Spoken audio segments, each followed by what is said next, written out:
And we are live.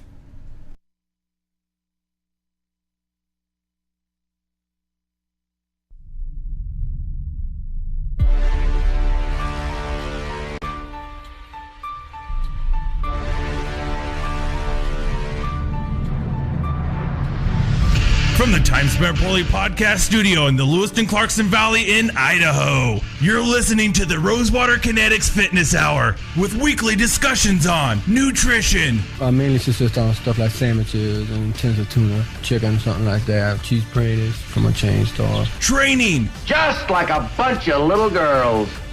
Again. Also including phone interviews. Hello, everyone. I'm from your telephone company. Poignant conversation. And international liaisons. Oh my. And here are your hosts, Mike and Nathan. Welcome, everyone, to this week's show. You've tuned it in to the Rosewater Kinetics Fitness Hour. My name's Nathan Betts. I'm Mike Romischke. He is Mike, and we are here. We're going to do our thing, and we're going to chit-chat with you a little bit about what's on our mind in the world of fitness and nutrition and all of the things that the intro says for me. We're going to do all of those things. We're going to try to do all We're those going to things. we're going to try to do at least one of those things. We don't always have to do all of them, but definitely never none of them. I would say that's true. Otherwise, there's no point in being here. Well, I don't know. Maybe not definitely, but not normally. At least the aim is to never not do Our intentions one of are those. good. Yes, we intend well. So we are going to we're going to get the show rolling this week, and this week we're very excited about some news that we received that we're going to get to talk to somebody that's been training and has been doing club swinging for over 45 years. His name's Paul Imada, and he is he's like a 4th degree, 8th degree, 26th degree black belt in like 6 different studies. He's very knowledgeable. He's very knowledgeable on a lot of different things. So the show should go, as long as I don't screw anything up, the show should go really well today. Yeah, we're excited for this guest. We're doing something new today with Paul. He's actually going to provide us with some visual aids. Yes, and instruction at the same time. So provided that all goes well and I've done my homework correctly. Yes, we haven't done this before, so bear with us. Yes, please. I have no reason to think it won't go off without a hitch, but sometimes things come up. We all know how. Yeah, the unforeseen can. So what's going to happen is Paul is going to come onto the phone and have a conversation with us, just like anyone else we've had on the show so far. But he has taken the time out of his schedule to shoot some videos for us and send it to me beforehand. We'll view it on the show, and then these little segments that he has sent to me will eventually find their way onto the Rosewater Kinetics Facebook page. It'll make its way onto YouTube, the Time Spent Poorly YouTube page. So yeah, you can get to all of it just by it'll all be there, one click away. Yeah. So all of that stuff doesn't exist yet, but it will. Yeah. So I'd just like to say, for those of you, there's probably most of you, I guess, who have never had any dealings with Paul Imada, this is a fantastic man. I have an incredible amount of respect for this guy and the things that he does. He spends, I would say, most of his time in the service of his community. Yeah, actually, I have a whole little thing on him on my phone because I'm logged into a different Google account. So if I log out, we'll lose connection. But I have a whole list of things that he does and whatnot. In a world where we're kind of introvert, we kind of worry about our world, and when you run across somebody who reaches out, yeah, you reach back, man. Absolutely, and so usually with both hands and cling on. Yeah, I don't care that he's like 4,000 miles away or whatever. The point is, you don't get to make a connection like that too many times in life. I think you're remiss to not embrace it. Absolutely, we have a Rosewater Kinetics email. Where you can connect with us if you would like to, and I watch the account daily to make sure that we're not missing new orders that have come in and whatnot, and we both keep our eye on it. And I see Mike and Paul speak with each other daily, sometimes 2 or 3 times a day. So they've never even met each other before until actually today will be kind of technically a first meeting, but it'll be the first time I ever heard his voice. Yeah. We've still never met face to face, and vice versa. Yeah, and you've been talking with him for probably 4 months now. It's a long story. I'm not gonna get into all, but we've had some dealings back and forth. He's commissioned me to do some items for him, and made some things for him. Still one in the works that's a difficult item to find the material for, and we're trying, man. So just to give a little bit of background before we give him a quick buzz and see what's on his mind, what he wants to teach us today. Paul Amata is a retired advertising executive. He presently teaches PE at Pearl City Highlands Elementary School. He's been teaching martial arts for 45 years. He owns 2 businesses that are in the way of martial arts. He owns... I hope I'm not pronouncing this incorrectly. I think it's Shotokan Karate Center, and he also owns Tai Chi Pearl City. So he's got 2 things going on all at once. He's an 8th degree black belt. I knew I was getting there somewhere close. 8th degree black belt in Shotokan Karate, Tai Chi Sifu, which is a teacher. He's a Tai Chi Sifu, and he is an Indian clubs instructor. He holds multiple black belts in other styles of martial arts. He also teaches Okinawa weaponry, boxing, and Muay Thai and Jiu-Jitsu. So he's a guy you want on your side. He's also a guy you don't want to accidentally cross the wrong way. No. Absolutely. So he's got a whole regimen of things that he does. He helps out. His main area of focus is helping troubled kids and senior citizens. Yeah. So he's got both ends of the spectrum going on there, and he's got 1 class a week with seniors, and he's got he teaches weekly with troubled youth. So and we will also put a link to his site for you guys to visit too, which it's pretty informative too. Yeah. I've looked it over, and I'm amazed. So with all of that introduction in mind, bearing all of that in mind, we're going to go ahead and push this button and hopefully connect to Paul. Hopefully he'll pick it up. We've told him to We've told him to be expecting our call around this time of morning, and we are on a time difference. So here's hoping. Hello, Paul. This is Nathan and Mike from the Rosewater Kinetics Fitness Hour. How are you this morning? Hey, pretty good. Excellent. So we've introduced you and explained a little bit about you and some of your black belts and some of the things that you do in your community. And we just wanted to welcome you to the show and say good morning to you. Yeah, it's great hearing from you guys, all my buddies. How are you, Mike? I'm doing great, Paul. How are you? Pretty good. Good. I was just explaining to everybody that we've had some correspondence back and forth, and I was excited. Now I get to see what he sounds like. It's kind of old school, your guys' relationship. You guys have been like old school pen pals almost. Back in the day when that was a thing. Yeah, I guess so. Yeah, we've had a lot of discussions about Indian clubs and so on and so forth. It's actually wonderful. And actually, Mike and I have the same kind of philosophy on life and things that we do. Great. I believe that's true, yeah. Yeah. So, Paul, tell us a little bit about the projects you're working on now, as far as your classes that you're holding. We've kind of summarized it, but why don't you tell us what it is that you're working on right now? Okay, I have, as you know, I'm a retired advertising executive, and now I'm teaching PE at the elementary schools. The principal really wanted me to help his kids. But in my organization, which is Shotokan Karate Center, I teach Shotokan Karate, and I've been very, very fortunate to have all your legendary masters teach me. So it's direct line.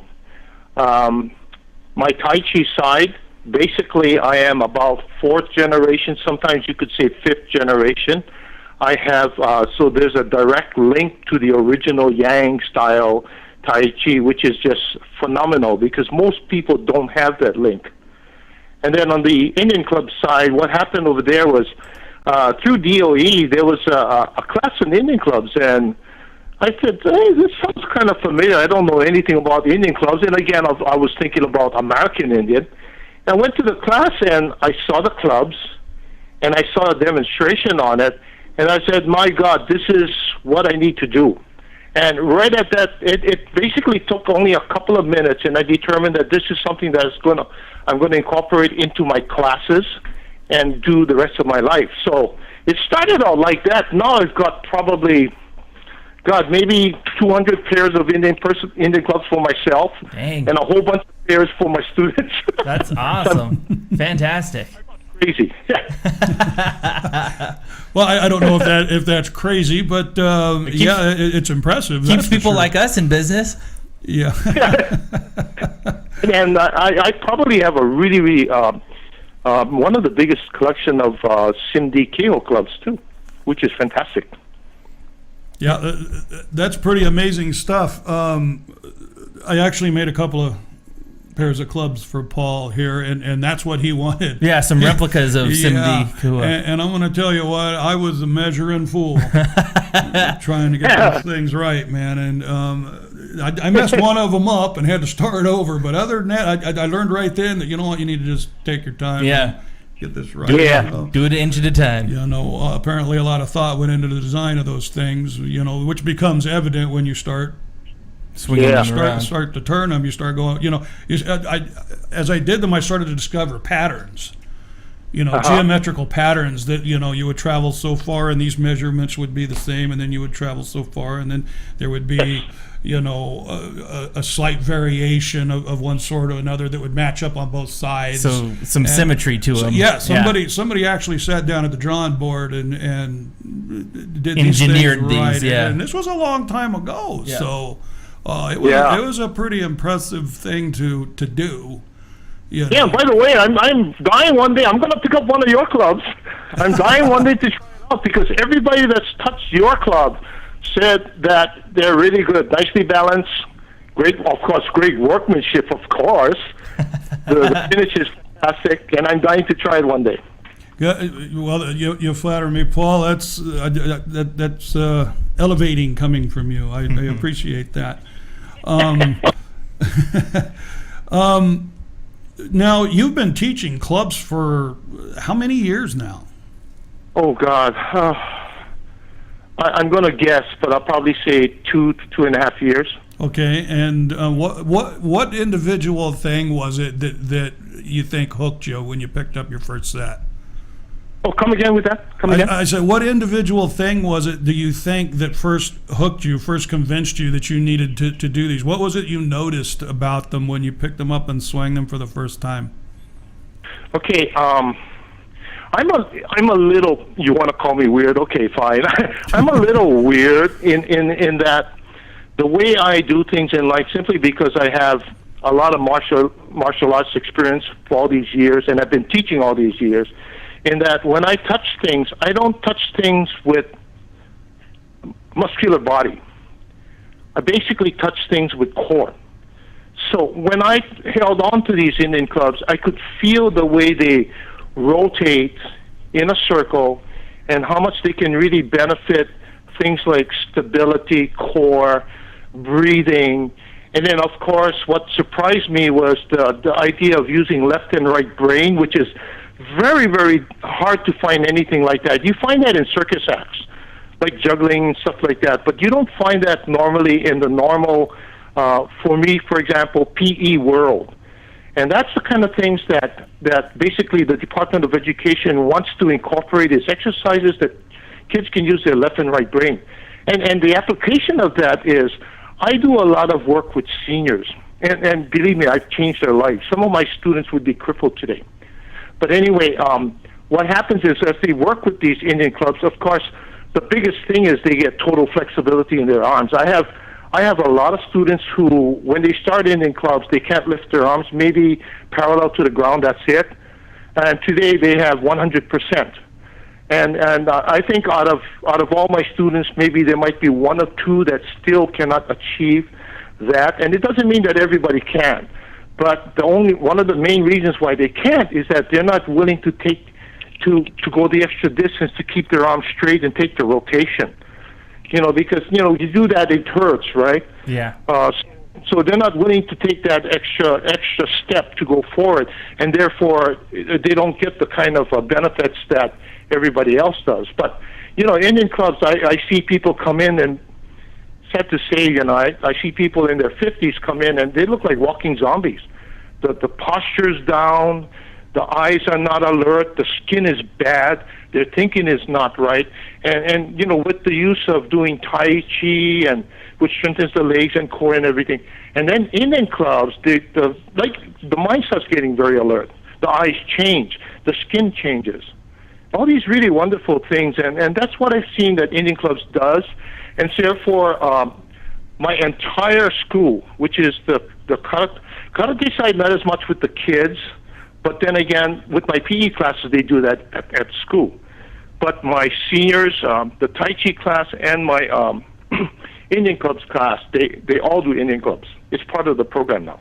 Yeah, we speak of the same thing that you just noted there about, like you said, people 50, they're not alert, their skin's bad, on and on all the things you said, and we, our position is if we could just get these things into more hands, I think that yes, the amount of good you're going to do for people is, I don't have words for it. It changed my life. We've had a conversation about what it's done for me.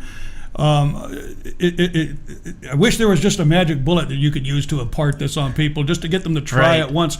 But I can't tell you how many times I meet with rolled eyes and or just whatever. What is this gonna? Man, just And our last show we were saying, if you could just get a kid to just try it, he would take it from there.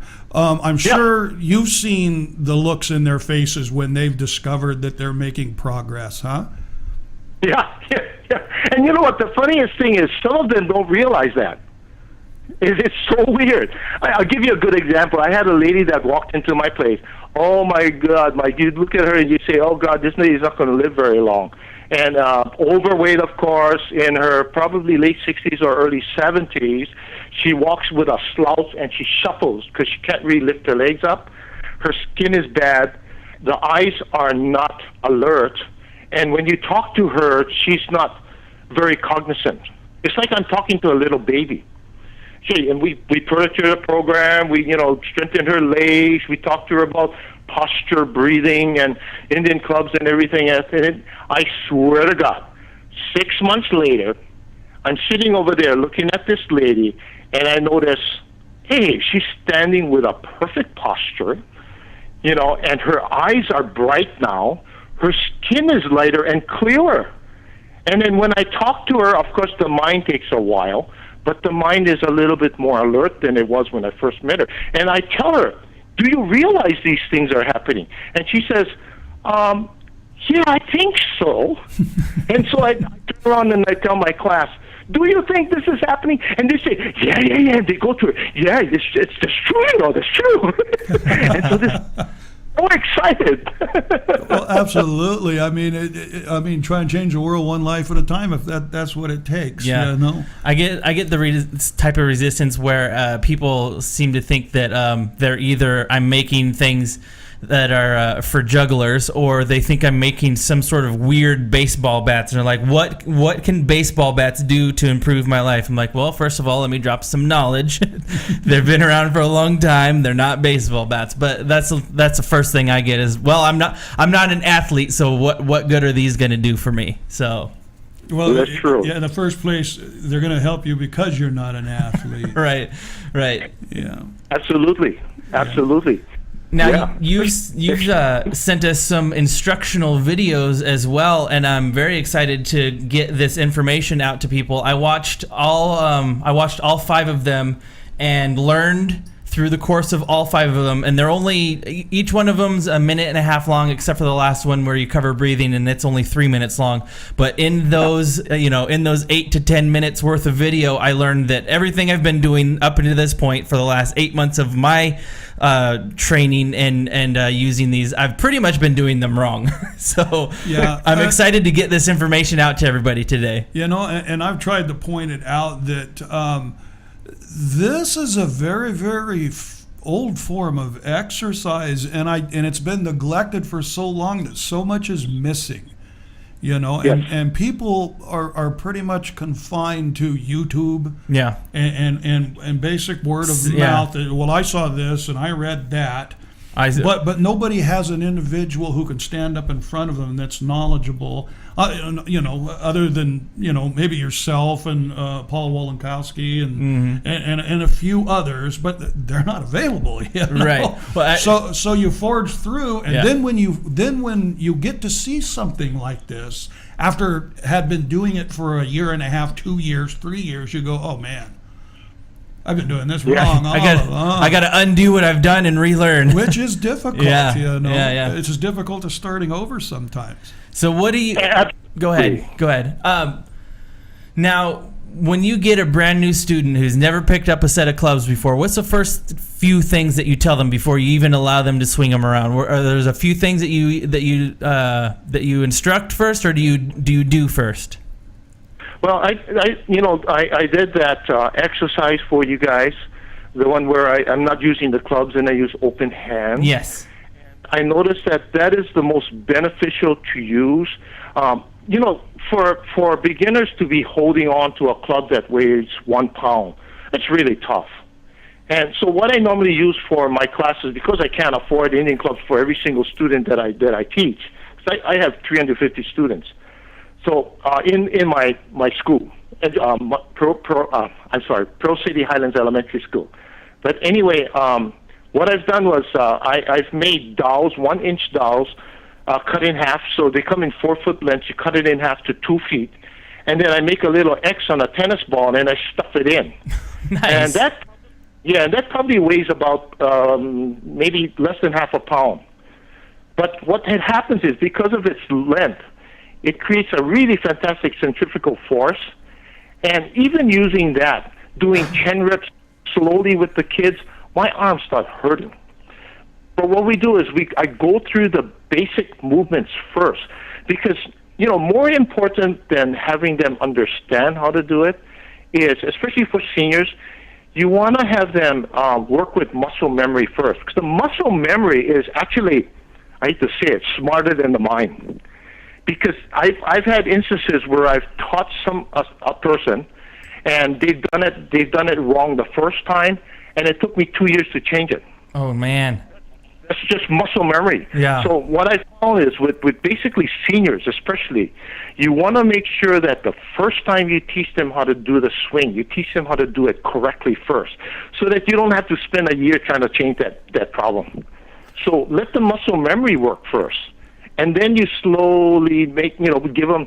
Then once they got the muscle memory working for the open hand technique, and then you put something lighter in their hands, like a 2-foot dowel with the tennis ball on top, because it helps to create that circle, that swing circle. It helps. It's easier for them to understand. Okay, the shoulder is going to be the center of my circle, and then the elbow, and then the wrist, and then the let go, right? So that really, really helps. And there's one more point for you guys. I didn't show you the throw. From the coming up, bending the wrist, and then holding the ply plate, and then releasing. Yes. That's likened to a baseball throw. So if you notice how the baseball players, they kind of whip their arms, that should be incorporated into that too. But I didn't want to show that because it's too hard to show people that. Okay. Now we have 5 videos, and the first of the 5 is actually the one where you have no clubs in your hands. And do you want to just watch? We can just watch the video and then you can describe it, or we can talk about it after. How do you want to do that? Yeah, since I can't see anything, why don't you just go ahead and play it, and then I can explain later. Okay. You will be able to hear your own voice here in just a moment, but let us go ahead and watch this first video. This is Paul. I am talking about basic club swinging exercises. This is an exercise that you can do with your hands only. So starting off from the wide position, what you do is palms down, drop using gravity, free drop the straight arm. As you drop, getting closer to your body, I need you to turn your palms into your body, which allows your hand to pass the front plane of your body. At this point, I want you to bend your elbows, At this point, bend your wrists, drop, hold the pie plate. Open your chest, same line as your shoulder, and throw out. Out, down, palm facing you, taking the inner plane, vertical plane. Elbow bends, wrist bend, hold the pie plate. From here, open your chest and pinch your shoulder blades and through. Okay, here we go. Down, in, bend, pie plate, open your chest, throw. Down, in, elbow, wrist, holding the pie plate, throw. Down, in, wrist, holding the pie plate, throw. All right, so that is the first set of videos that we have received from Paul, and let's go ahead and discuss that just a little bit. Okay.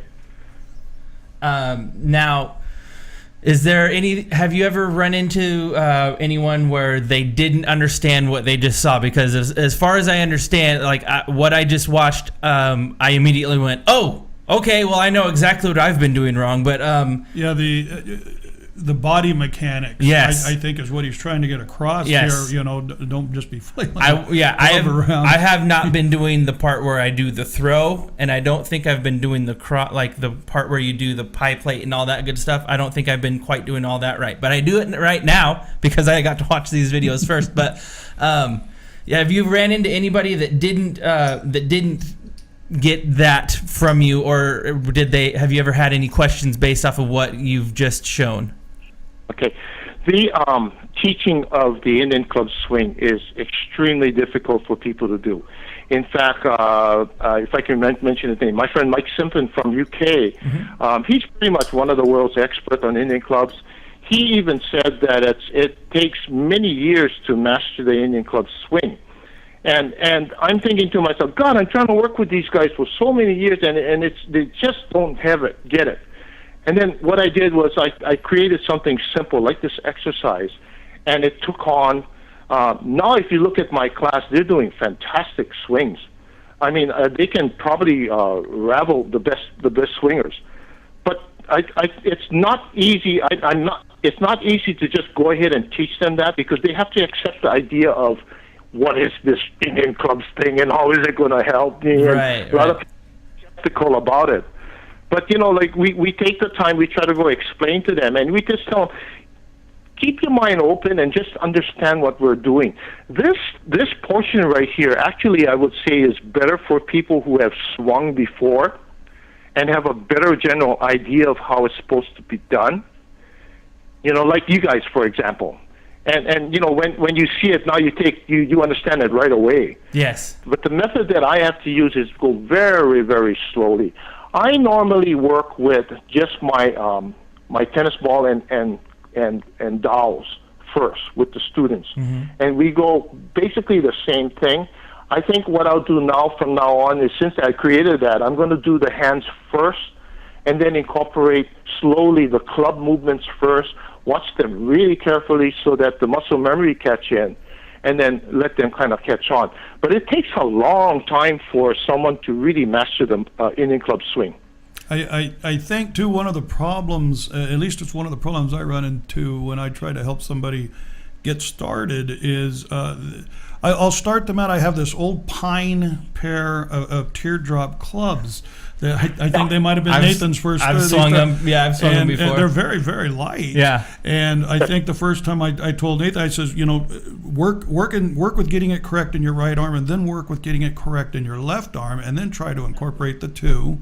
Absolutely. And then I told him, I said, but whatever you do when you're starting, don't do this for longer than 5 minutes for the first couple of times.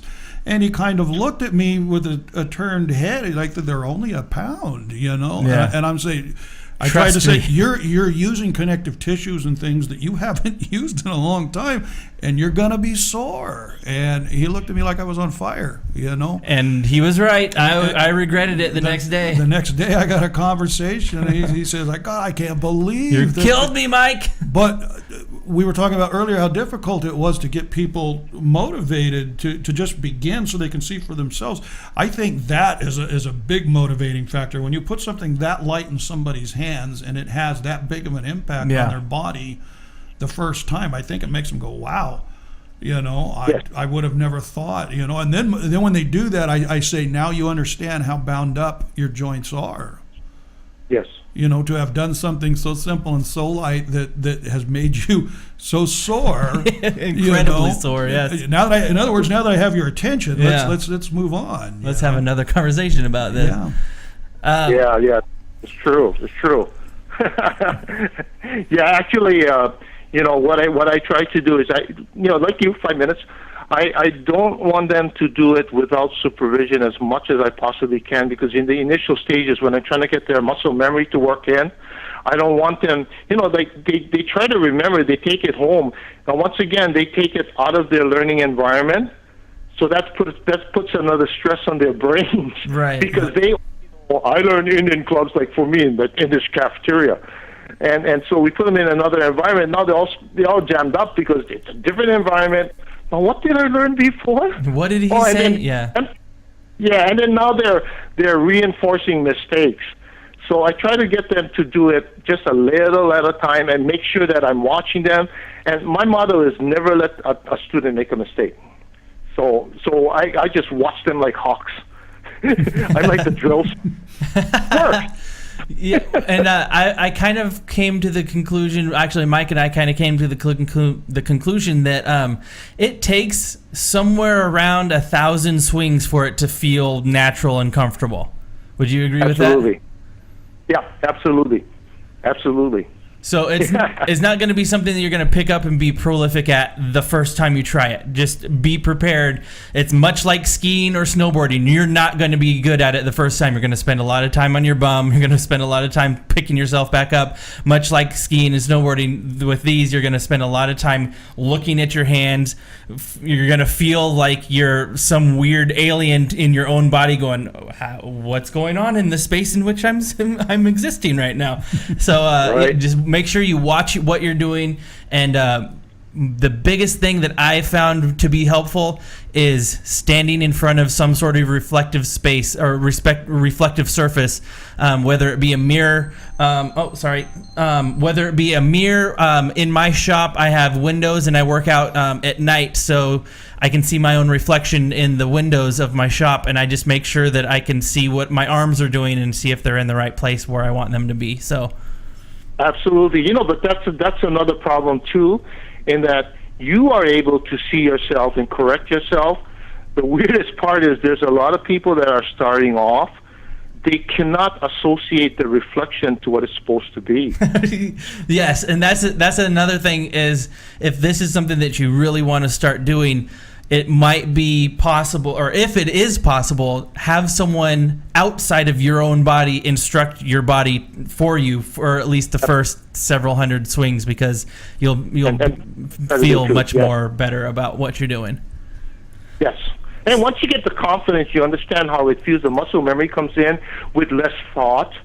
And then you begin to say, oh, okay, this makes sense. It feels a lot better, this and that, yeah?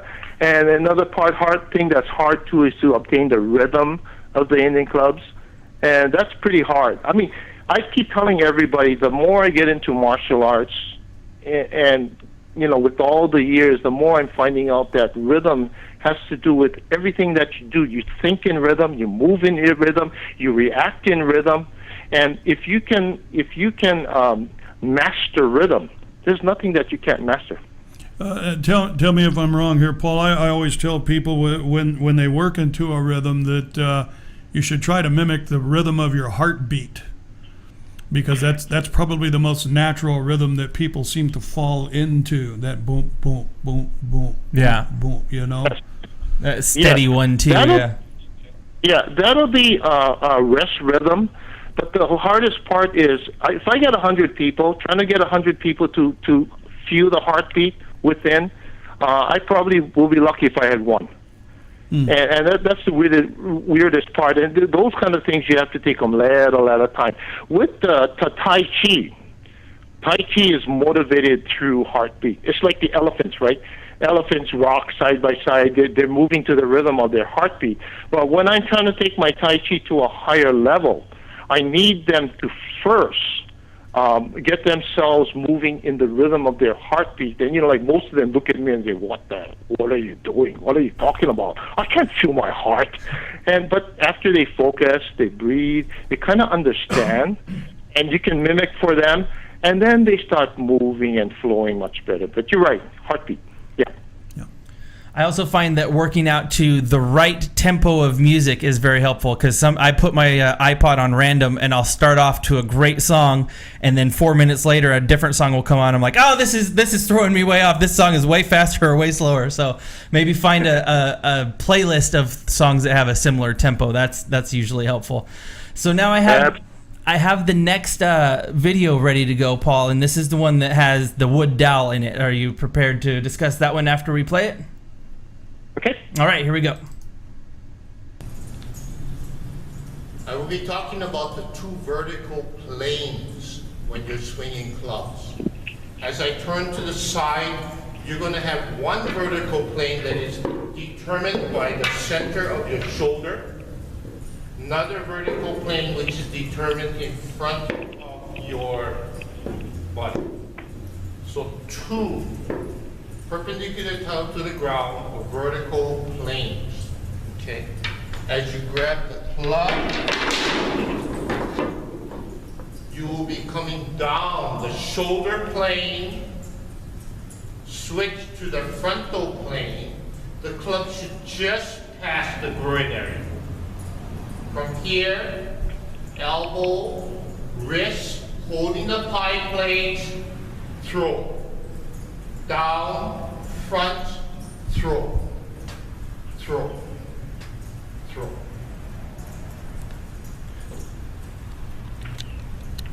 So that is a demonstration of doing the movements very, very slowly, and then at the end, for people that might be advanced, you do go ahead and throw it in a rhythm that might represent somebody that is an advanced swinger. So if you are a medium, intermediate to advanced swinger, the last 20 seconds of that video will be helpful to you, because you can actually get to see him go through all the movements and see the throw incorporated into it as well. You're looking at the video with me swinging the Indian clubs?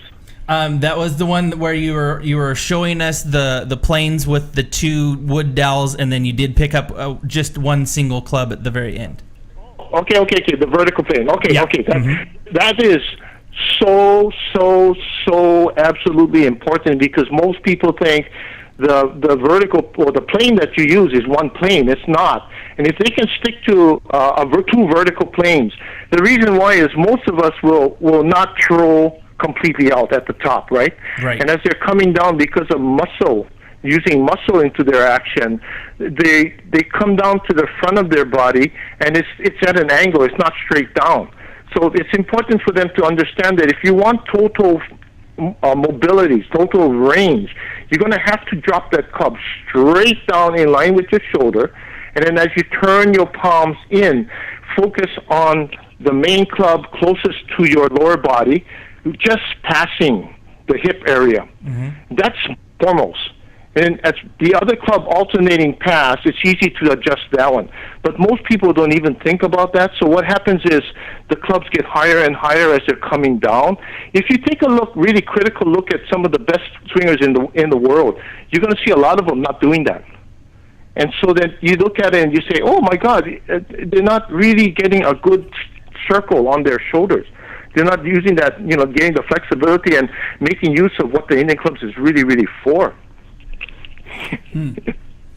Yeah, I think I'm guilty of that as well. Absolutely, me too. Now, is there anything else that we need to know about the vertical planes before we move on to the next video? No, come down in a straight vertical plane. As you're coming up, make sure you try to come up in a vertical plane too. If you put that in your mind, then it's easy. It's really easy. Yeah, and I think another thing that's really important to remember as you watch someone demonstrate what's going on, since you are watching them straight on, you don't actually get to see the subtle movements of switching back and forth between those two planes, but it actually is happening.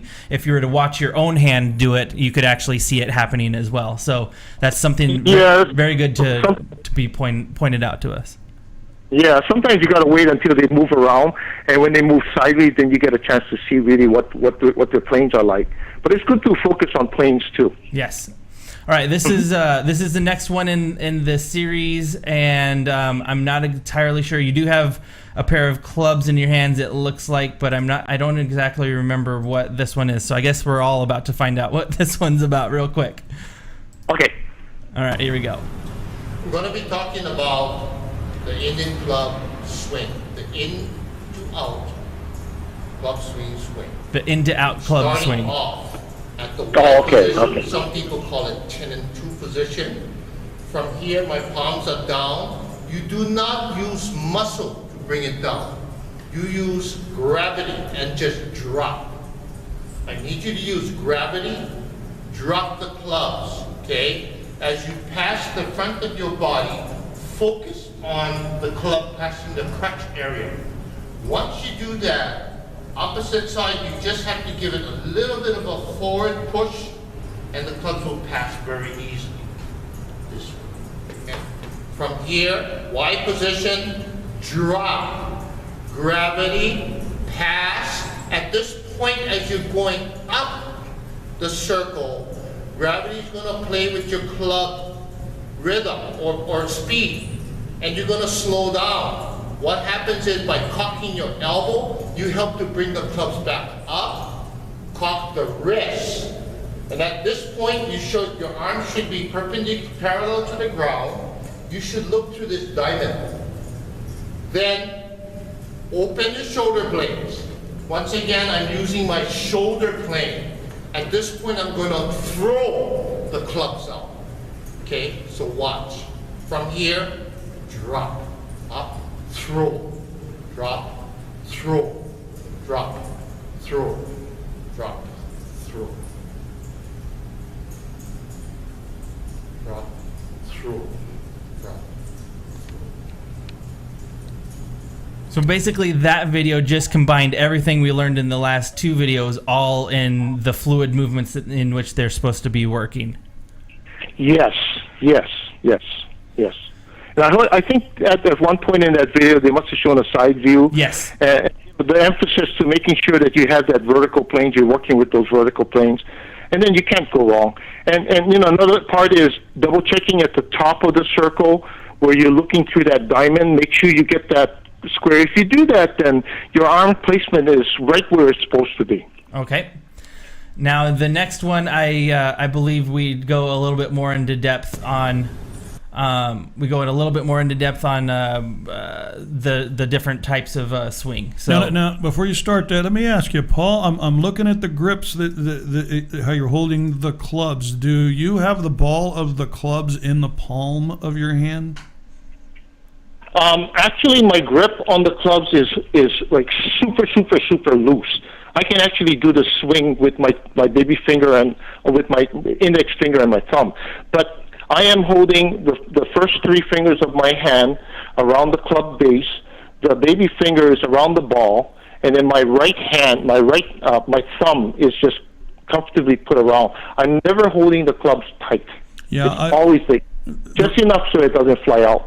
The reason I ask is I'm the same way. I do the same. I was showing Nathan out there. I'm going, I don't know if I'm doing this wrong or not, but I pretty much just use 2 or 3 fingers anymore to hold on to these clubs as I swing them around, and I found that the rotation is so much greater than trying to manhandle to literally grip the handles. I'd been hand fisting them for quite a while, and really tightly. Everything that you read or see, they're showing probably a 3-fingered grip on the handle itself, and that seems to be just a little too binding to me.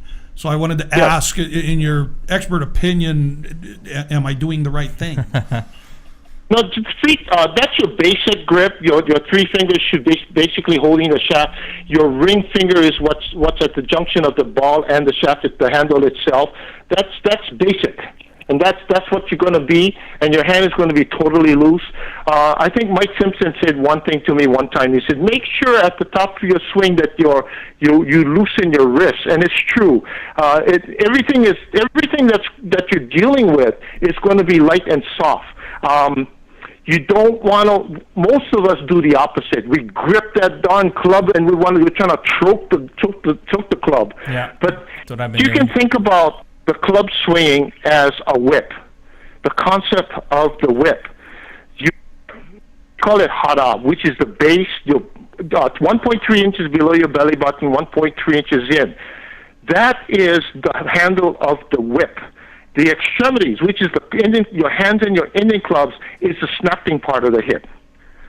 So your core is what's going to motivate the whip to move, and it's the same thing with ending clubs. It starts with the core, and then it ends up with the outside. All right, a lot of things even I still didn't know just now. I just learned. All right, so we're gonna move on to the fourth video and find out what we're gonna learn from this one right now. I would like to talk about. Everybody should watch this really carefully because I'm hoping that they can see the difference between arms and core. Yes, absolutely. All right, here we go. I would like to talk about the Indian club swing using arms, using core, the variations. So. This is what you normally see from almost everybody swinging in their clubs. From the wide position. That's what I've been doing right there. Exactly what mine look like. Now I want you to watch the next one.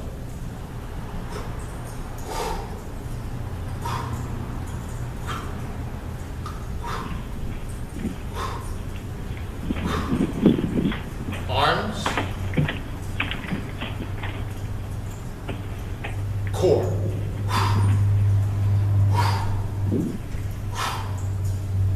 What that does, that gives you a greater range of movement of your shoulders as opposed to just using arms. If I'm using arms, I'm not really rotating that shoulder that much. But when I'm using core, I give my shoulders a complete rotation. Okay, that gives you flexibility, rotation. The breathing that I do gives you circulation. That's the proper way to use your Indian clubs, the roller clubs. Now that is a extremely important bit of information right there. The difference between basically ham-fisting them and muscling them around and allowing gravity to work with you and using your core to throw the clubs. Yes. Oh, sorry about that. That's okay. Yes.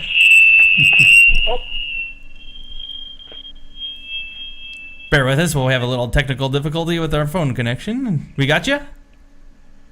Yeah, I'm good now. What happened was my phone was dying. Oh, okay. That's okay. So it's extremely important to remember that you can muscle the thing around through the space that it's supposed to be traveling, but the way that it's supposed to travel is you're supposed to use your core with it and get that nice throw at the top of the Y. Yeah, if you look really carefully, every time I swing the clubs or at the Y position or 10 and 2 position, my arms are completely straight. And if you check a lot of the YouTube videos, you almost never see that. Yeah, I've never seen it. Yeah, and the reason for that is because everybody's using muscle strength. And so what they need to do is basically think of your club as the end of the whip and let the clubs really start functioning, moving your shoulders, give you that better flexibility and coordinating that with breath. And then all of a sudden, oh my goodness, these Indian clubs feel much better now than they did before. Yeah, I actually incorporated what I've learned from these videos into my routine this last week because I received these on Monday, and I already noticed that I already feel a lot better compared to how I was swinging them before. So you will notice an immediate difference going forward once you've corrected the way you're supposed to be swinging these. Absolutely, and you know what's going to happen is when you start working with other people, and if they have old shoulder injuries, you'll be surprised how many people you can really actually help to get their total flexibility back. And that's something I'm really looking forward to, is getting in touch with somebody that has an old injury like that and seeing how these will help them, because I love seeing things where if someone just accepts pain or a slight immobility as their new norm, and then watching them be able to go from that to the way they were, and I'm excited to see that transformation someday. I can provide just a little bit of enlightenment on that. I tore my right rotator cuff back in, I want to say it was in '96. Oh yeah, I didn't know that. Yeah, and the doctor told me, he goes, well, one thing's for sure, you'll never throw a football again. Which really didn't bother me a whole lot. I wasn't doing a whole lot of football then anyway. And but I did go out with the kids, and I'd chuck rocks and things. What I had to do was I had to throw underhand. Yeah, to sidearm it. Yeah. So I could throw it, and after about a year and a half of swinging these clubs, I noticed, and it was actually just a few months ago, I can pick up a rock and throw it in a normal manner now. Wow. Now I'm sure people would make the case that, well, maybe it's just enough time had passed. Well, I don't think that's the case. I know other people that have rotator cuff injuries who have never recovered from it, and honestly, I don't feel any pain anymore at all. And being told by a doctor back then that that this is a lifelong thing, right? I beg to differ. I think this is the elixir for that. Yeah, nice. Absolutely, yeah. In fact, my Indian clubs class, Kate, we do Indian clubs in all the classes, but my special Indian clubs class basically is a personal trainer type exercise class. And in that class, I have about, maybe 7 to 9 people. And they're all seniors. No, I take that back. One is about 37. The rest is in their 60s and 70s. And I would say probably 80% of them came in with shoulder injuries. And today, I only have one with that problem. Oh, wow, nice. Yeah, the one with the problem is only because she's not doing the class frequently enough, and she keeps forgetting the muscle, the things that we taught her, so she reverts back to using her shoulders. And then, when she lays off a while, the injury comes back. It makes sense. Yeah, you got to keep on it if you're trying to repair something. You can't, if a bridge collapses and you try to rebuild it, you can't just put it up a couple of sticks at a time and expect it to hold together. You got to do it all at once. No, it's something you need to do basically the rest of your life. Yeah, continually, exactly. And with the alternative, if you don't, is that's an easy decision to make. Yeah, absolutely. Right. Now, absolutely. See, I tell people too, I say, as far as a fitness regimen goes, and a method that one can use on a daily basis to, if nothing else, just feel better and feel good and not grunt getting out of the chair and these things that the ravages of age brings us. If you look at all the alternatives, running or going to the gym or linear weight training, this is the easiest form of exercise that will have the biggest bang for the buck that you're going to get. And then I look at them and say, if you're not going to do the easiest thing for yourself, what makes you think you're going to get up at 5 a.m. and go run 3 miles or go to make the that gym. daily trip to the gym and get on the you know what I mean? This laborious routine that you're planning and paying money for and this. What makes you think you're going to stick with that? You have to have something that becomes part of your daily routine from now on. Yeah, and that's the thing that I have a new weird relationship with in my brain, is that this, like, everybody thinks of exercise as a goal to reach, start, and then once they've started it, there's an end goal in mind. No, I'm looking for something that I can just do, like always, like forever. Like this is part of my lifestyle, and I think that's a big thing with the people that sell the crash diets and the crash 90-day workout regimens or whatever, is that there is an end goal in mind, and then once you reach that goal, if you reach that goal, awesome. But what's next? Do you continue doing another 90 days, or you just go, hey, I made it 90 days and now I'm done? Like I never understand. Like fitness is something that you need to do for the rest of your life. That's something that needs to be part of your life. But I was chuckling about Mike saying going for a run because I see these guys every evening. I'll take a drive, and every once in a while I'll see these guys running by. And I don't know if they're running by every night or what their routine is, but every time I see them go by, they look miserable, and every time I think in my brain, I think, God, I just don't want to do that. That just does not look like something I want to do. So it makes me chuckle whenever I think of someone running because I see the pained looks on those dudes' faces. And they might be enjoying it. They just might not be enjoying it at that time, or their face might not be expressing what they're feeling. But, absolutely. Now, this last video that you've sent us is probably the one that I'm going to struggle with the longest. I tried to do it all week, and I failed miserably at it the entire time. But this is something that I think is really going to be beneficial, and it is the longest video of the bunch, and you're explaining to us how to breathe properly, and it seems counterintuitive, like in a counterintuitive statement, because you just think, well, I'm just supposed to breathe oxygen while I'm working out. That's not necessarily the case. There's a technique to it. Right. So we will... And there's one point about all of this, too. It's just like, how many of us breathe that way? And I would say probably nobody. But then again, what I'm actually reverting back to is if you look at a little child that was just born and you watch the child breathe, you're going to see the child breathe in, stomach comes out, exhale, stomach goes in. And so the child was born knowing how to breathe properly. It's just that, I don't know what happened to us, but as we're growing up, we suddenly start breathing weird. Yeah, and there's another point to this too. Now, if those of you who do sports, you run, you're going to hear your instructor tell you, breathe through your nose, exhale through your mouth. And I was like, why do you have to do that? Then I realized that, okay, it's all this membrane and all that. You want to warm the air because the inside of your body is very sensitive. And if you bring in something that's not the same temperature, it's going to reject it, or it's going to struggle to accept it. And that's why it always burns so badly when you get to huffing and puffing. Like you go for a jog on a really cool morning, and you're like, "Oh, my lungs are on fire." I was just going to say, we don't live in Hawaii. We live in northern Idaho, and it's been known to drop below zero here. And I go out every morning and I walk, and if the ground's not iced up, I go walk. Sure. And believe me, I'm breathing through my nose, and sometimes got a cloth over my face too. Yeah. So let's learn this technique on how to breathe properly. He gives us a nice long demonstration. So let's go ahead and check this out here real quick. Next topic is a topic that not many Indian club swingers or exercise people know about.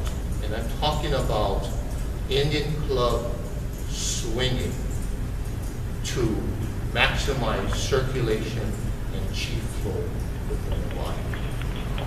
Why do you want to do that? That gives you maximum oxygen penetration into your body. The releasing of your chi gives you an extension. Therefore, what happens is your blood flows a lot better. How do you do that? To start off with that, you should always breathe through the nose. Breathe into your nose.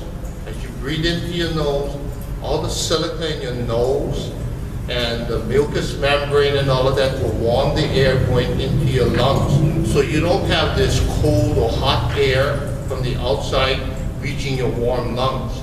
In the process of going into your lungs, it warms it, and therefore you get a better saturation of oxygen into your lungs. So breathe into your nose, tongue touches the top of your palate. Tantian, or Japanese say hara. Tantian is Chinese. Comes out. Breathe into your nose, touch the top of your palate with your tongue. Stomach comes out. Exhale, open your mouth, exhale. Stomach comes in. So you release your tongue, exhale to your mouth, stomach comes in. The last part of this is a Kegel. Women, when you give birth, you always taught to learn how to do a Kegel. What is a Kegel for men? Kegel is basically holding your peak. So what that does is that finishes the core, holding of your core. So from here, breathing into, breathe into your nose, touch the top of your palate, stomach comes out, right? Exhale to your mouth, stomach goes in. Okay.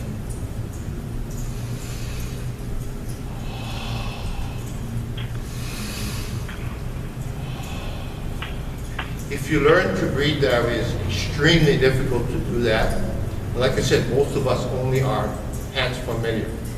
When you learn to do that, you're going to find that you're going to mentally feel better, you'll be more alert, the circulation in your blood is going to be much better.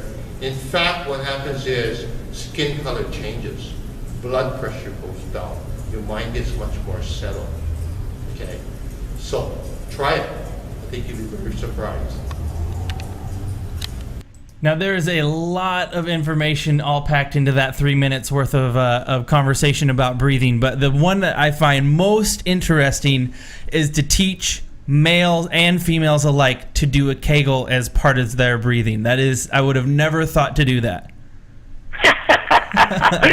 Actually, I learned that way back when from a doctor of physical therapy. So what I've also done was, I'm not sure if you know what Shotokan Karate is like, but it's the most popular, the biggest, the most powerful style in the world today. It has the most people participating in it because basically they call this modern karate, and you cannot fight in a modern arena unless you know Shotokan, simply because the old style was only at arm's length. Shotokan Karate, you fight from a very far distance, and you cover that distance within a blinking of an eye. But anyway, in Shotokan Karate, we learned how to really, really focus our energies and make our body become like a rock. And so when we started punching what we call a makiwara bar, basically it's a 4x4 post. And in the olden days, it was wrapped with what is that, raffia, hay and stuff like that. Today, what like mine, for example, is one layer of leather. And basically the leather is there so that my knuckles don't look so horribly deformed. And so if you saw me, you wouldn't tell that I do makiwara work. But anyway, doing that, the old-fashioned style, we ended up striking that makiwara really, really hard and then punching our bodies. But the weirdest part is you finally get to realize that the impact on the board, coordinated with the exhale and tensing the body, doesn't happen the same time. So I'm doing what I call double kime. Double kime is the tension of the body. I'm actually tensing the body twice. So when you do that, then what happens is your rhythm gets all jammed up. So now today, what we do is we have spurts where we focus on empowering the entire body as a solid rock. But when we normally strike, basically it's just an exhale with the Kegel. The Kegel completes the tension of your body. If I don't tense my Kegel, basically everything comes out, and that just basically holds everything back in. Makes sense. What the Kegel is.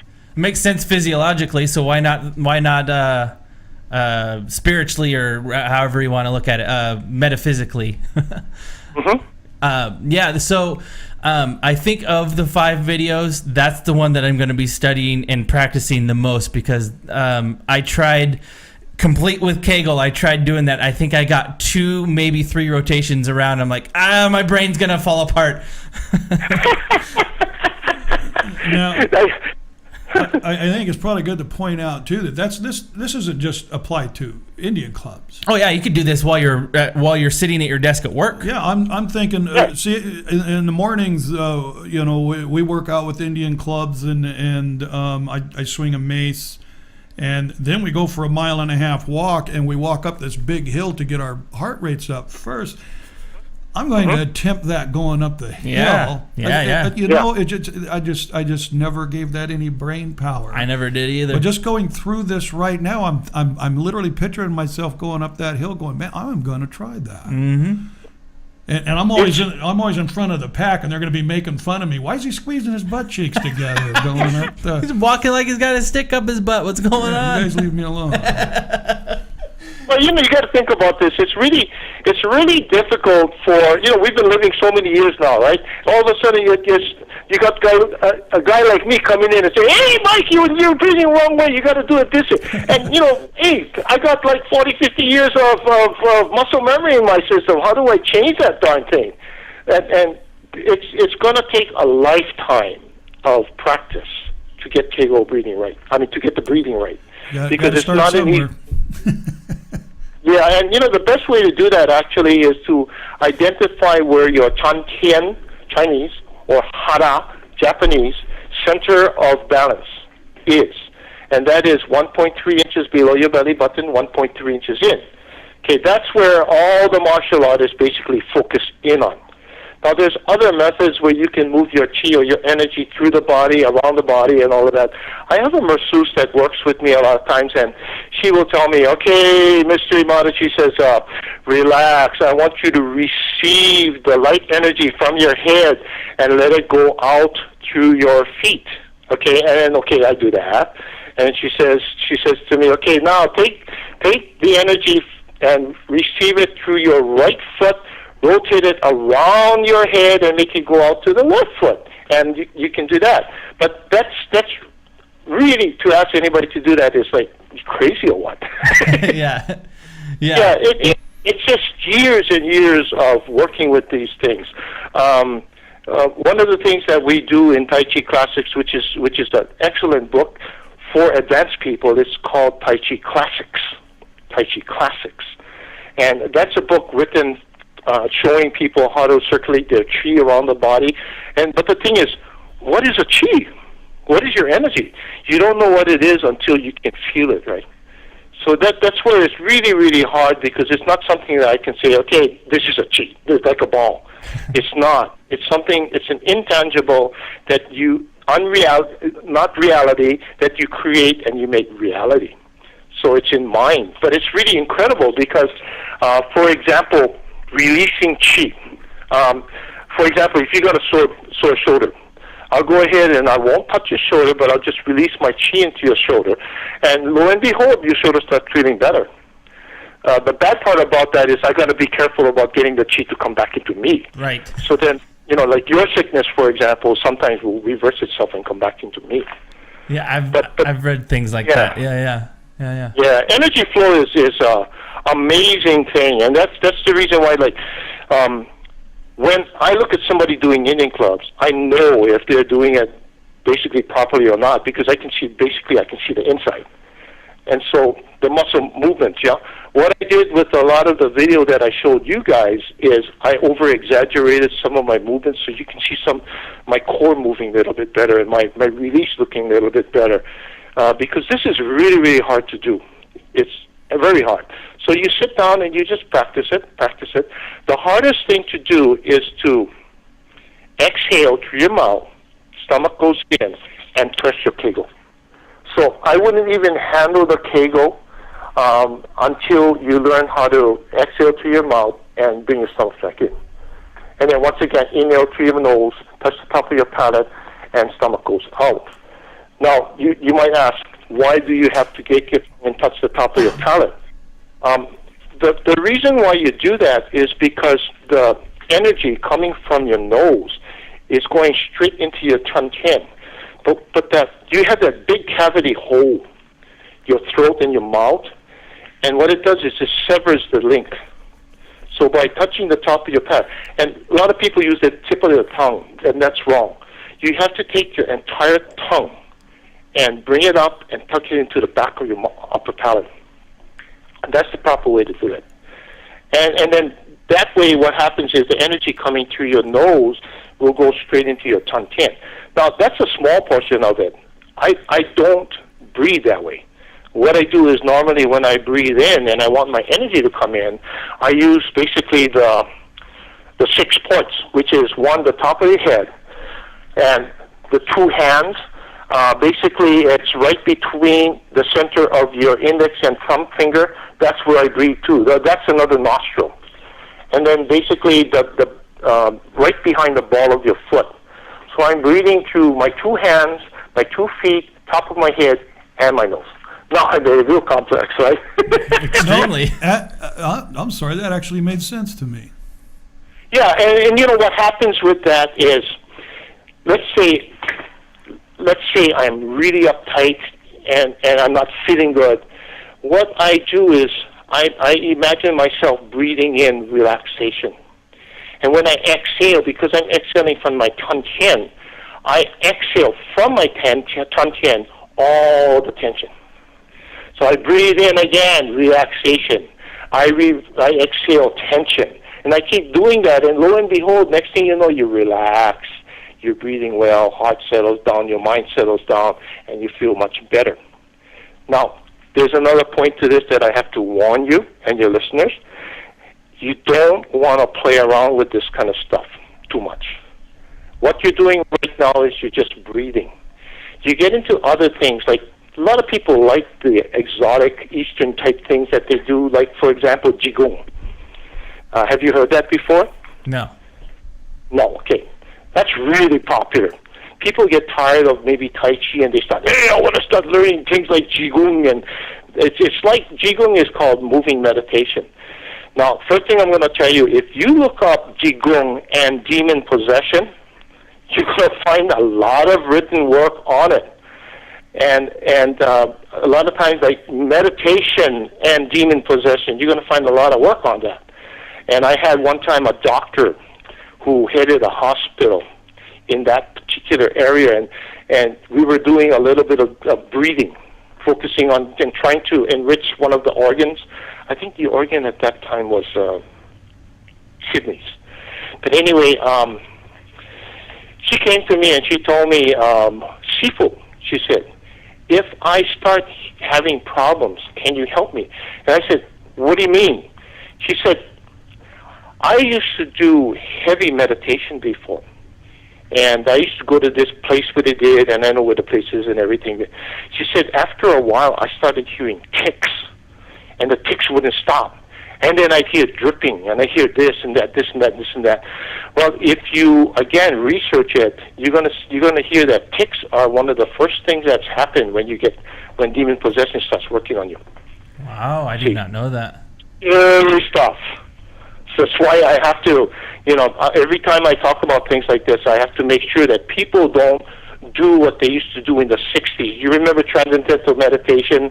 Reverend Moon and all these guys, remember that? Yeah. Well, the idea of sitting in a pose, closing your eyes, blanking out your brain, that is really dangerous stuff. That's just opening the door, isn't it? Yeah, you just basically want to be aware of what you're doing, focus in on what you're doing, breathe, and that's all we're talking about. We're not talking about, meditation and all these other things, the Qigong stuff and all that, because now you're tapping into an area that's very dangerous. And you're getting this from a martial artist that has been training for 45 years now. So I know what I'm talking about, but I'm also saying look it up. You'll find out the same thing. Wow. So be careful, everyone. You gotta be careful. Yeah, you gotta be careful. Yeah, you don't want to give yourself away over a fad. Yeah. That's for sure. Right. Just start waving your hands in the spiritual realm. Hey, come check me out. Yeah. It's scary. So I don't get into that kind of stuff. Basically, I try to put blinders on myself, and I do what I have to do. So like for example, Tai Chi. You need to be careful about that. I would say even in Hawaii, we had the best come here, the masters. But then again, the amount of poor Tai Chi teachers that in Hawaii, they're probably more than 90%. So it's like people who teach martial arts. They think just because they got a black belt that they can teach. Badly wrong. If you have 1,000 black belts, you're lucky one is a good teacher. Wow. So you got to be a teacher first, and you have to have that caring for your people, right? Trying to make people better. If you don't have that, don't teach, because you only ruin the arts. Trying to serve their own interests. Right. Yeah, and then, Mike, you're the same way. You feel the same thing about the work that you do with wood and everything. And, like, I do the same kind of things, too, and we feel the same. That's why we can kind of identify ourselves.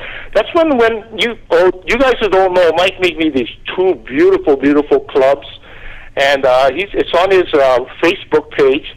And when I handled the clubs, I didn't feel anything. So I'm thinking, hey, I want to feel Mike and all this kind of stuff. I didn't feel anything, which is amazing because normally if it comes from a not too good place, the clubs feel lousy. I don't want to touch it. And but this time it felt perfect. And so I'm thinking to myself, what's going on here? And then I realized that, Mike, your idea of what you've gone through, what you want to do, and your perspective on things is kind of like same as mine. You're an artist, I'm an artist too. And so basically what I felt was myself. And it's a really weird feeling. Wow. Yeah, it's really weird because normally I touch something and I can tell. That's why even my most trusted black belts don't touch my kicks. I'll tell you, we haven't spoken in a little while, Paul, but there we were communicating regularly. My wife would come down the stairs and I would be sitting there looking at it, and she goes, "Are you reading an email from Paul?" I says, "Well, yeah, I am. How'd you know that?" She goes, "Because you smile when you read the emails from Paul." The things only a wife would know. I guess so. I could see that though. I could see you sitting there grinning. I've had the happenstance of reading probably at least the last over the last month, just things that you guys say back and forth, and as an outside third party, they've been beneficial to me too. So keep up the interesting things for me too. Good, wonderful. Well, if we could spread the word, that's so wonderful. We try really hard, but things like, what is this Indian clubs? It's like I get the same problem every single day, and the people that are in my Indian clubs, I brainwash them from Tai Chi. So in Tai Chi we can learn Indian club. So that's why they're in my class. I received 2 couples one time from outside, but hardly anybody from outside because they don't know what it's all about, and you can't really say it in a few paragraphs. They got to see what it's all about. So all over the world, I guess we're having the same problem. But the thing that's important, though, is that everybody's basically learning from YouTube, and you can get anybody put something on YouTube. And so we're copying what we do on YouTube and this and that, and we think we have it proficiently done, but, lo and behold, we find out that we're not doing it the proper way. I'll give you a lot of the things that I first learned I'm not doing anymore because basically it was wrong. Yeah. And even with the big meals and stuff like that, I started having shoulder injuries and everything like that because I was doing it wrong. And lo and behold, as things work out, you learn what is the best way. You learn what is the center of the circle, and you start working with that. And lo and behold, there's no problem at all. I hope that someday we can start talking about maybe teardrops, the out to in circle. Maybe mule work, maybe gata work, maybe jode work, but later on. Yeah, definitely. We can definitely get to that someday. Let me ask you this, Paul. Are you going to do more videos of methodology That's a really good question. Actually, what I'm planning to do now is I'm going to re-equip my computer and everything. Actually, I was talking to Paul Bukowinski in Australia, asking him what kind of programs basically he uses, and that's kind of my next step. I want to go ahead and make some videos, particularly martial arts videos and then Indian clubs videos, because I was fortunate enough. I have many teachers in everything that I do, but one of the greatest teachers that I had in martial arts is a man named Tetsuhiko Asai. And if you count in your 5 fingers, the greatest martial arts people that ever walked this earth, no matter what style, he's one of them. Oh, wow. So, yeah, and he took what I do to another level. It's unfortunately nobody else could understand it because they never exposed themselves to other forms of martial arts. You see, with my karate, it's like the samurai and the sword, the high-class samurai, right? They wouldn't touch farming implements because it's a disgrace. Well, the same thing was looked at with for example, Shotokan karate. That's the best of the best. It's the karate that was shown to the emperor and his family. Okay, and then so why would you want to do a different style that handles farming implements? You know, the things like the tongfa, nunchaku, the bow, and all those other things. I use that too, but they actually are farming implements, and so it would lower the class of the Shotokan stylists. So they always said that the Shotokan karate stylists would only do kendo, samurai sword. See, but I felt that it wasn't enough. I felt that I needed more. And so what I did one day is I sat down many decades ago, and I said, okay, to make myself a better martial artist, what do I want to learn? I want to learn Eskrima. I want to learn boxing. I want to learn Tai Chi. I want to learn Jiu-Jitsu. I want to learn Judo. All these different kinds of things, Aikido. And I basically set out to learn these things. And that's why I have so many black belts from different types of styles. So now it's well-rounded. So I think I could understand my sensei, Tetsuhiko Asai, a lot better than most can because I'm not closed-minded to only one style. And therefore, what I've done in my style, I've taken it to a higher level that I don't know if there's anybody else in the world that has. And so it needs to be shared with other people. It can't be lost in Hawaii only with my organization. And that's kind of what I wanted to do. And same thing is with, Indian clubs and everything else. Yeah. And sadly enough, so many things are being diminished. Yeah. I mean, across the board today, just, it's the world we live in. Yep. Everything's in a little box that'll answer any question you want.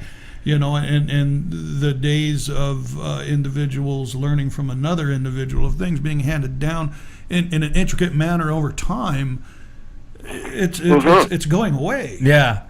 Well, that's what I find so interesting about mine and Mike's relationship is that I am a woodworking apprentice, which in 2014, how many other woodworking apprentices are there even? Like, how many people are sitting down, taking the time to learn something from another person without just going to the box, like Mike said, going to the box and just getting the answer? No, he shows me some things that he knows, tells me to go figure it out for myself, come back and show him, and then we have conversations on how to correct it or whatever. But information is not passed down like that anymore. I feel fortunate that while it's not martial arts, I am participating in a passing of information, and then hopefully I will be able to pass it on to someone that God willing someone's interested in 10, 20 years. Nate, if I was Nate and I was living next to Mike, that guy would see me every waking moment of the day. I'd be picking his brains, and he'd be so irritated with me because I want to find out everything that's in his brain. Oh, believe me, Paul, there are times when I'm laying in bed and my phone goes off, bing, and I pick it up. It's 10:30 at night, and Nathan's going, "This just happened. What do I do?" I'll tell you what you can do. You can let me sleep. We'll talk about it in the morning. Damn it, no! What you can do is calm down, walk away, turn off the lights, and we'll talk tomorrow. That's what you can do. So I really look forward to getting with you again then, Paul, and we can dissect another section of the Indian Swinging Club and get into the joris and the meals and the gatas and all of that. But for today, we've already been talking for nearly an hour and a half, and we should probably let you get going on to your next portion of your day. Before you close, I just want about 5 more minutes of your time, if I can, Paul. I want to change the subject up on you here just a little bit, because this is one of my pet peeves in the world we live today. Are the things that people eat. I know you live in Hawaii. I lived there for 2 years myself, and there's a lot of wonderful food there, man. I'm not kidding you. What do you have a specific diet that you follow, or just kind of enlighten me a little bit on how you eat? Do you eat traditionally, or? Okay, it's kind of in Hawaii it's really tough because we were brought up really eating. And the weirdest part is everybody used to talk about me and my big appetite because I could clean out 4 plates and somebody else clean out 1. But the problem is I got older and I didn't realize that my metabolism started slowing down. So eating all that food started making me get a bigger belly. But, and I always thought that, my goodness, I train like crazy. So, it doesn't matter. But then again, in 1994, I suffered a heart attack. Oh, wow. And, yeah, I did. I suffered a heart attack because I wasn't willing to listen to people because I said to myself, I train really, really hard. I don't have to do anything because I'm in good health. And lo and behold, that's what I mean by, empty cup. But anyway, after that, I noticed that what I'm doing a lot more is I'm not eating as much meat at all. Essentially, my meals are basically a lot of vegetables and vegetable-like things. If I do eat things like meat, it'll be basically chicken. I mean, not to say that I want to be a vegetarian or anything.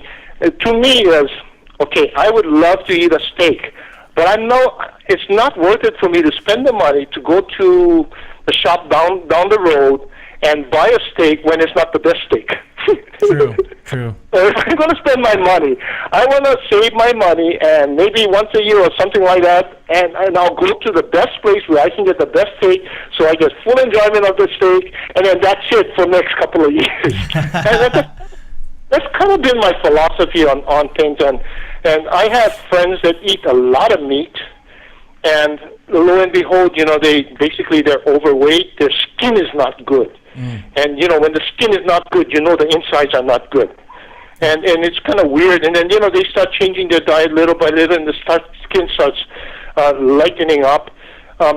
It's really weird. Some of these things I can't really explain to you, but, for example, twice in my life I had said, something's no good with this woman. And I would see her, I would meet a woman, and I would say, oh, my God, this lady is halfway in the grave. Something is no good. She must be very sick. And I find out she's not. And then a few months down the road, I find out she has, massive cancer and stuff like that. It's for some reason, I can tell. And part of it is the bad skin. Bad skin, and, of course, there's a lot of us that are overweight. I am, too. We're being overweight.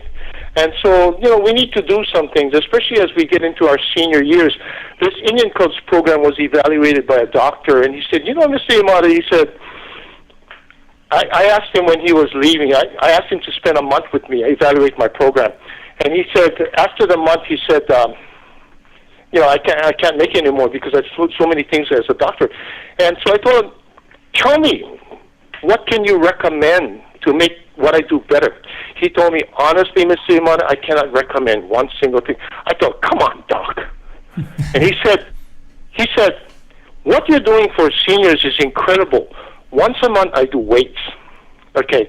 And basically, I do isotonic movements and cables. But isotonic, we use very light weights, and we treat the positive, negative movements, yeah? So I'll pick up a 3-pound weight, and I'll do a press with it. After the first press, I'm dead. But on Sundays, we pick up the heavy weights, 60, 65-pound dumbbells, and we're working with that. But with the class, because we have a lot of seniors and days and everything, we use very light weights, but we use isotonic tension. So he said, if you have seniors, the problem with them is over the years, they don't work out their muscles, especially the individual muscle groups. So you doing this for them is really helping to give them a better quality of life. And then the other 3 weeks, basically, we do, I will do 100 in to out, 100 out to in. I try to do that every class. I have gotten my senior ladies now. I'm talking about ladies in their late 60s and 70s now. They start off the class doing 2 sets of 100 crunches. Whoa. And I tell them, get a fit man to do 100, not make-believe crunch now. I make sure they do it perfect. That means lower abs crunch, upper abs crunch. And we do that, we do 200 of that. And then we get into the basic Indian Clubs program. And then at the end, we do 80 squats. Wow. Dang. That's awesome. Yeah, and it takes a long time to get them to the point. I didn't tell you that in the beginning we only made them do 20 crunches. Yeah. And then we started increasing it little by little by little by little by little. Okay. Same thing is done for my black belts. They come to my house on Sunday. First thing they do is I make them run up my hills, 2.5 miles. Oh. I don't follow them with that because I have a hip problem. But anyway, right after that, we lie down and we pump out either 500 to 1,000 punches, nonstop. Wow. After that, we go into really rigorous training, which is it changes between advanced karate techniques, boxing, Muay Thai, Jiu-Jitsu, and we do some hand conditioning and stuff like that. So every week it changes, and then we lift heavy weights. My God, man. Just thinking about this makes me feel like I'm gonna puke, like that. You know that puke that you get when you've overexerted. That's like I'm just thinking about that makes me feel like it. Done that a few times.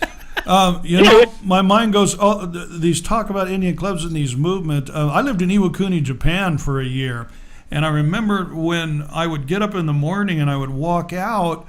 There was, I guess factories and things across the river, and I would stand out there and have my morning cigarette and cup of coffee, you know, and the entire work crew, they do calisthenics in the morning before they start work. I mean, every group of them, and every morning. Wow, that's great. And they probably spend 20 minutes to a half an hour every morning before they go to work doing this. Wow. And I used to think to myself, that's insane. Why would you burn up all the energy of your workers before you go to work? Well, you know, these days I understand. You're not burning up all their energy. No, you're getting them ready for the day, And now they actually feel like working. Mm-hmm. You know? Hey, let me give you one advice, Mike. Okay, this is going to really help you out. In fact, I was surprised to hear that in China, the Shaolin monks in the mainlands, in the mountains, do this. It's called raking the back. So what you can do is you get your wife to do that with you as soon as you wake up, and you basically stand straight up. Okay, just give yourself a little pelvic tilt, bend your legs. Okay, and you have your wife stand behind you and put her hands, fingertips are going to rub, fingertips and thumb on either side of the spine.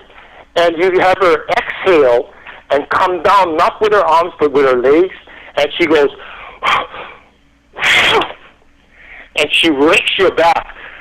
Tell her, unless she's angry with you, you're not allowed to do it. But tell her not to use her nails. But she just uses her thumbprint area and just rakes the back really hard by exhaling. And maybe she does that in uneven numbers, okay, like 5. And you're going to find that I do it with chi, so mine is a little different. I'll make your back burn. But anyway, you'll find that what it's going to do is it's going to wake up your spinal cord. And then it's going to help the neurons going into your brain to flow better. It's going to wake up the brain. Well, I'm all for that. And then you start up your day.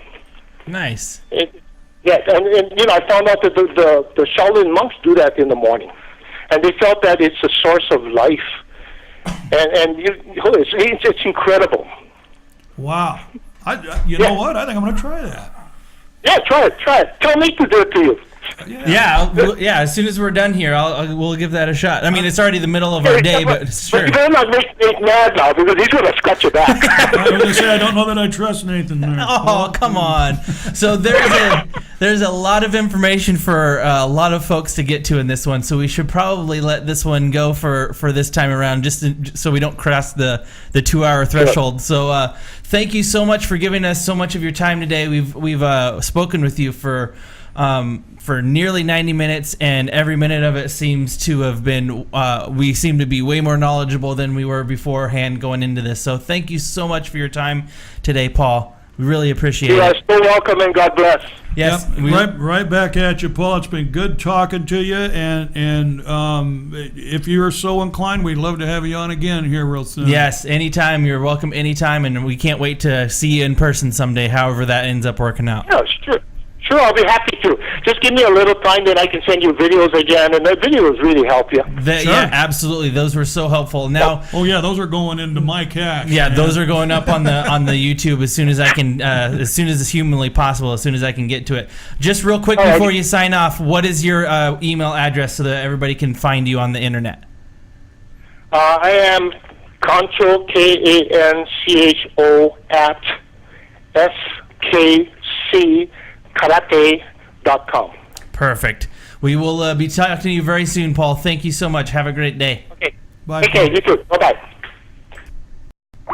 Alrighty, that was Paul Imada, and I don't believe we really need to say much else after that. That was what a great interview. Extremely informative. By far, probably the most important interview we've done so far. No offense to anyone we've already talked to, but by far, that was the most informative one that we've gotten to so far. Knows so much about man. So much. Yeah. There's something to be said about someone where you can be like, that guy knows so much about, and then fill in the blank. Yeah, I don't have a category. But Paul, he's a guy where you can literally just say he knows so much about so much. So and yeah, you know what? What a wealth of knowledge. And he's a good human being. He's a fantastic guy. So thank you guys so much for tuning in to the Rosewater Kinetics Fitness Hour for this week. You're going to have to probably watch this one a couple of times or watch it in chunks, but definitely at least rewind back to the videos where we talk about the videos. It's all one click away. You That's can right. go fishing for whatever is applicable to what you're doing at the time. So we will be the individual videos. I know that they were kind of interspersed throughout this show, and they might be harder to look these up and find them inside of this show. But what I will do is I'm going to go and add these to our Facebook page. So you can go to Rosewater Kinetics or facebook.com/Rosewater Kinetics, or you can go to timespentpoorly.com. They'll be there. And you can also go to youtube.com/timespentpoorly, and that's where they'll be easiest for you to find. So go find them on Facebook. Go find them on YouTube. You can find us on Facebook. Time Spent Poorly is on Facebook. Rosewater Kinetics is on Facebook. There's multiple ways to get a hold of us. And give us comments or any questions that you have on rkfitness@gmail.com. Yes, rkfitness@gmail.com. Or no, sorry, it's rkfitnesshour@gmail.com. I stand corrected. Yes, it is. rkfitnesshour@gmail.com. Drop us a line. If you want some clubs for yourself, that is rosewaterfurniture@hotmail.com, and we have rosewaterkinetics.com. We have a myriad of different ways to get a hold of us. So be doing all of those things, and don't forget to learn how to breathe correctly. Throw that Kegel in there if you can. I swear that's going to take me years to get that correct. I tried all week and did not succeed, but I'm going to keep on working on it again. So yeah. Thank you guys so much for listening. We will be talking to you again soon. From now until the next time we talk to you, be good to you and yours. And 4 out of 5 voices in my head say, go for it.